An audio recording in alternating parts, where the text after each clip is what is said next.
La malédiction qui s'attache à tous ceux qui violent la loi donnée par Dieu au Sinaï fut exposée par Moïse sous tous ses aspects avant que la postérité sainte de Sem pénétrât en Canaan. Que dirons-nous à l'égard de cette malédiction-là? Je vous invite, chers lecteurs, lectrices, frères et sœurs, amis, bien-aimés en Christ, de relire les 3 chapitres du Deutéronome à la lumière de ce message. Moïse, le représentant de Dieu, devait se tenir devant le peuple d'Israël et prononcer ses anathèmes divins contre tous ceux qui transgresseraient la loi donnée par lui au Sinaï. Pendant la période de 1500 ans qui suivit cette promulgation à travers toute l'histoire de l'Ancien Testament jusqu'à nos jours, rien n'est intervenu pour annuler cette terrible sentence, si ce n'est l'œuvre accomplie à la croix. L'apôtre Paul écrivait aux Galates, Galates 3,10, « Car tous ceux qui s'attachent aux œuvres de la loi sont sous la malédiction, car il est écrit maudit et quiconque n'observe pas tout ce qui est écrit dans le livre de la loi et ne le met pas en pratique. » Jacques déclare que si nous péchons contre un seul commandement, nous devenons coupables de tous, Jacques 2,10. Il suffit donc qu'un seul point de la loi ait été violé pour qu'il nous amène sous le coup de la malédiction. Quel espoir peut-il donc y avoir pour le juif et le païen, pour les lecteurs de l'apôtre Paul, pour nous-mêmes? Mais ici intervient la croix, le remède de Dieu. L'apôtre écrit, « Christ nous a rachetés de la malédiction de la loi, étant devenu malédiction pour nous, car il est écrit, maudit et quiconque est pendu au bois. » Galates 3,13. Oh, enfants de Dieu, réalisez-vous que tous ceux qui n'acceptent pas le Seigneur Jésus-Christ comme leur substitut sont sous la malédiction de la loi? Christ a été fait malédiction pour nous sur la croix du calvaire, mais la malédiction n'a pas cessé de reposer sur le diable ni sur ceux qui s'attachent aux œuvres de la loi. Ce n'est donc qu'au calvaire qu'elle est levée, pour ceux seulement qui veulent accepter le substitut que Dieu a préparé.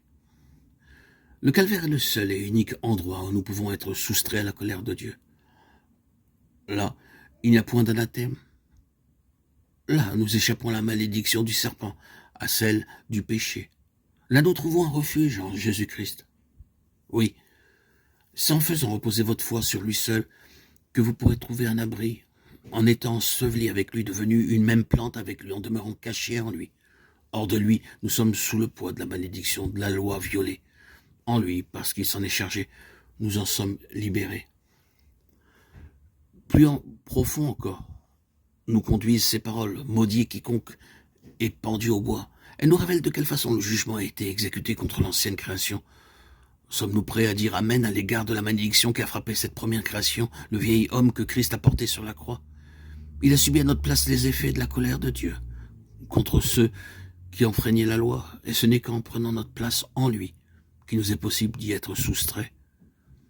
Christ a été fait malédiction pour nous, mais tous ceux qui ne sont pas en Jésus-Christ enracinés en lui sont encore les objets de la malédiction qui s'attache au péché. La seule manière d'en expérimenter la libération est, cela est clair, de nous identifier à celui qui s'en est chargé et de déclarer que sa mort est devenue la nôtre.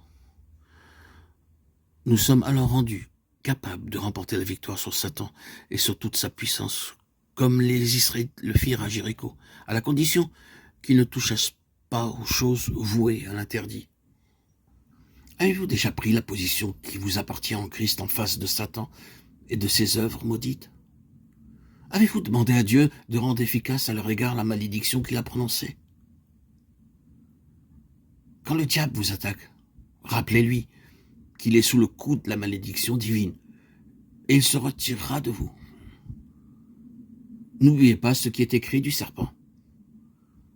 L'Éternel Dieu dit, « Tu seras maudit.